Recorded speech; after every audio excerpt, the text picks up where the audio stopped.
بسم اللہ الرحمن الرحیم۔ مسلمان کسی گناہ اور بدعملی کی وجہ سے کافر نہیں ہو جاتا۔ عن انس قال قال رسول اللہ صلی اللہ علیہ وسلم ثلاث من اصل الایمان الکف عمن قال لا الہ الا اللہ تکفرہ بذنب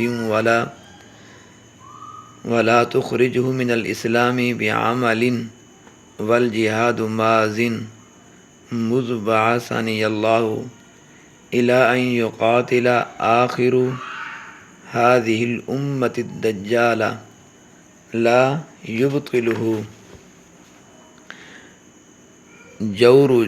جور جائر ولا عدل عادل والایمان بالاقدار۔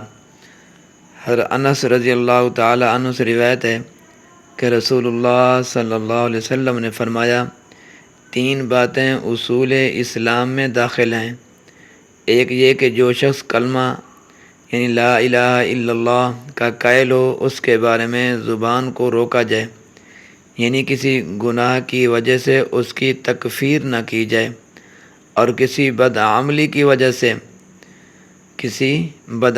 وجہ سے اس کو خارج از اسلام قرار نہ دیا جائے۔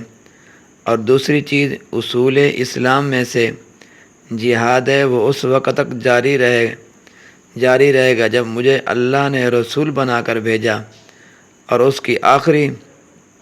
اس آخری زمانہ تک جاری رہے گا، جبکہ اس امت کا آخری طبقہ دجال سے کیا کرے گا؟ جنگ کرے گا۔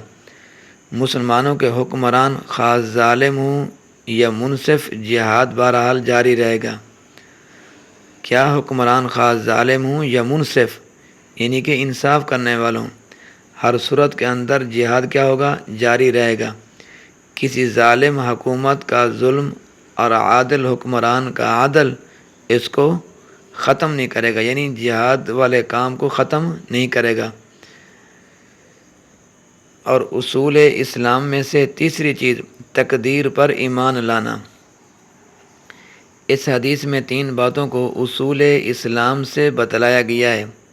اول یہ کہ کسی گناہ اور بدعملی کی وجہ سے کسی ایسے شخص کی تکفیر نہ کی جائے اور اس کے خارج از اسلام ہونے کا فتویٰ نہ دیا جائے۔ جو کلمہ لا الہ الا اللہ کا قائل ہو، اور اس کے بارے میں ایک بات تو یہ ملحوظ رکھنی ہے کہ کلمہ لا الہ الا اللہ کے قائل ہونے کا مطلب وہی ہے جو پہلے بھی بار بار بیان کیا جا چکا ہے، یعنی رسول اللہ صلی اللہ علیہ وسلم کی دینی دعوت کو قبول کر کے مسلمان ہو جانا۔ پہلے بتلایا جا چکا ہے کہ عہد نبوی میں کلمہ لا الہ الا اللہ کا قائل ہو جانا اسلام قبول کر لینے کا عنوان تھا، جو خود ہماری زبان اردو میں بھی اس محاورے کے مطابق کلمہ پڑھ لینے کا مطلب اسلام قبول کر لینا سمجھا جاتا ہے۔ اور دوسری بات یہاں یہ قابل لحاظ ہے کہ اس حدیث میں کسی گناہ اور بدعملی کی وجہ سے کلمہ گو کی تکفیر سے منع فرمایا گیا ہے، روکا گیا ہے۔ وہ رسول اللہ صلی اللہ علیہ وسلم نے اپنے اس ارشاد کے ذریعے امت کو اس غلطی اور گمراہی سے بچانے کی کوشش فرمائی ہے جس میں معتزلہ اور خوارج مبتلا ہیں۔ وہ صرف معاصی اور بد اعمالیوں کی بنا پر بھی آدمی کیا کہتے ہیں؟ اسلام سے خارج قرار دے دیتے ہیں۔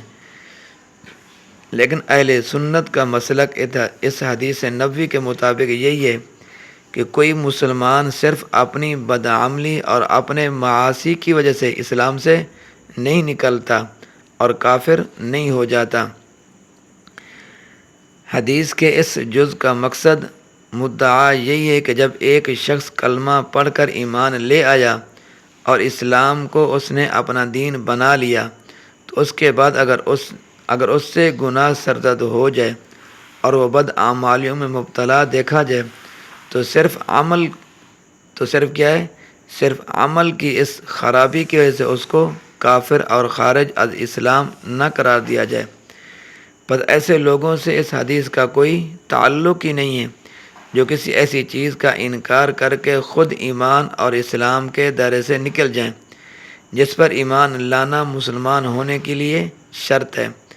تو فرض کر دیجئے، تو فرض کریں کہ کوئی شخص جو کلمہ پڑھ چکا ہے اور اپنے کو مسلمان کہتا ہے اور قرآن مجید یعنی کتاب اللہ ہونے سے منکر ہے، یا قیامت اور آخرت کا انکار کرتا ہے، یا خدائی یا نبوت کا دعوے دار ہے، تو ظاہر ہے کہ یہ مسلمان نہیں رہے گا اور اس کو لازماً کافر اور خارج از اسلام قرار دیا جائے گا۔ لیکن یہ تکفیر کسی بدعملی اور فسق اور فجور کی وجہ سے نہ ہوگی، بلکہ اصول دین کے انکار کی وجہ سے ہوگی۔ بہرحال ان دونوں صورتوں میں جو فرق ہے وہ ملحوظ رکھنا چاہیے۔ بعض لوگ اس فرق کو ملحوظ نہ رکھنے کی وجہ سے اس حدیث کو بہت غلط استعمال کرتے ہیں، اور اس حدیث میں جہاد کے متعلق فرمایا گیا ہے کہ میری بعثت سے لے کر اس وقت تک جاری رہے گا جبکہ میری امت کا آخری طبقہ دجال کے خلاف جہاد کرے گا۔ کسی ظالم کا ظلم اور منصف کا عدل اور انصاف اس کو ختم نہیں کرے گا۔